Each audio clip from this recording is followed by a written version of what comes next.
With the recent discussions about utility changes, I'm here to ask the next logical question. How long can a team make a corridor inaccessible for? For this example, I'll be using bombsite B of Dust 2, because of course I am. Is it possible to render this entrance inaccessible for the whole length of a round? Now, a round is 1 minute 55 seconds in length. Let's represent that with this white bar here. Somehow, we must stop the terrorists from passing through the corridor for this literal length of time. According to my rough calculations, it will take terrorists about 10 seconds to reach the corridor in the first place. We'll represent this time in green, like so. And we've also got to remember that, even after the terrorists reach the bomb site, it will still take at least 6 seconds for them to get to the plantable region and to get the bomb planted. And that's provided they don't run into resistance of any sort. I'll represent these 6 seconds in blue at the very end of the round. This leaves just 99 seconds in between. Can we make the corridor inaccessible for this length of time? Now to define what I mean by inaccessible. Technically, a smoked-off corridor is still accessible. It's just that you don't really want to run through smoke because of what might be waiting for you on the other side.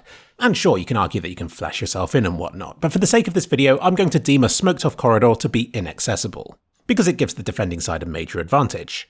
How long does a smoke grenade last for?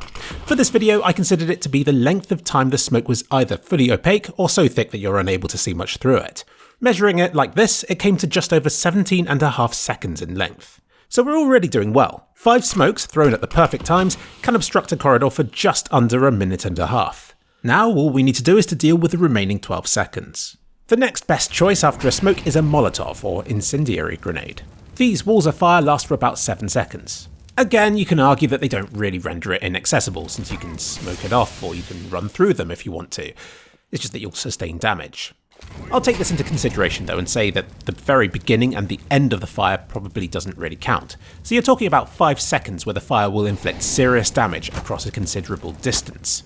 So 5 fire grenades is another 25 seconds. Easily. When added to the smokes which have already been deployed, it will take us up to the end of the round. And then some. So how about that? All it takes is 5 smokes, 3 fire grenades, and the threat of a CT presence beyond all the smoke to shut down one of the routes of the map for the entire duration of a round. But that's not the end of the story, because remember, this is just one of the routes that the terrorists can go. Ideally, you want to block it off with as few players as possible. So we'll add up the rest of the amounts, then we'll see if you can achieve it with just 4 or even 3 teammates. Which is a small price to pay to kill the Rush B meme, I think you'll agree. A good flashbang delivers 2 seconds of blindness. You have a maximum of 10 per team, so that's another 20 seconds extra right there. And on top of that, I would argue that a high explosive grenade could render it inaccessible for another second, since one of these going off in the entrance every second would deal a lot of damage to anybody rushing.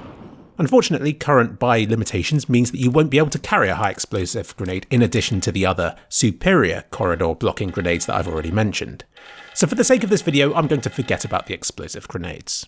But there's one last thing to consider, and that's the Negev. This handy little weapon fires a wall of bullets for 11 seconds. Enemies will not want to walk into this, and each player has enough ammunition to do this 3 times per round. Since it only takes 8 seconds to reload, 2 players, armed with Negevs, can take in turns to lock down the tunnel for a total of 66 seconds per round. That's amazing. So a player armed with a Negev, a smoke, an incendiary grenade and 2 flashbangs can block the corridor for almost exactly a minute. If a team of 5 particularly hated a specific entrance, they could work together to render it inaccessible for exactly 5 minutes. But rounds of CSGO are not that long, so only 2 players are required to lock an entrance down for a whole round. This leaves the other 3 players free to go A instead or whatever. I don't know about you, but I think this video might have changed CSGO's meta forever. Australis, take notes. Let's go! All this equipment adds up to $3,000, and survive a round with the Negev still intact and it'll only cost you $1,300 to restock on grenades. I'd recommend that you use your grenades up first before the Negev spam though, since it won't be fun if the enemy decides to push through a smoke and you've got 0 bullets left. But yeah, interesting strategy right here. I'm seeing something beautiful coming together. The Negev, the proposed changes to utility. CSGO could soon become a turtler's dream. Do us proud, Fat Slob.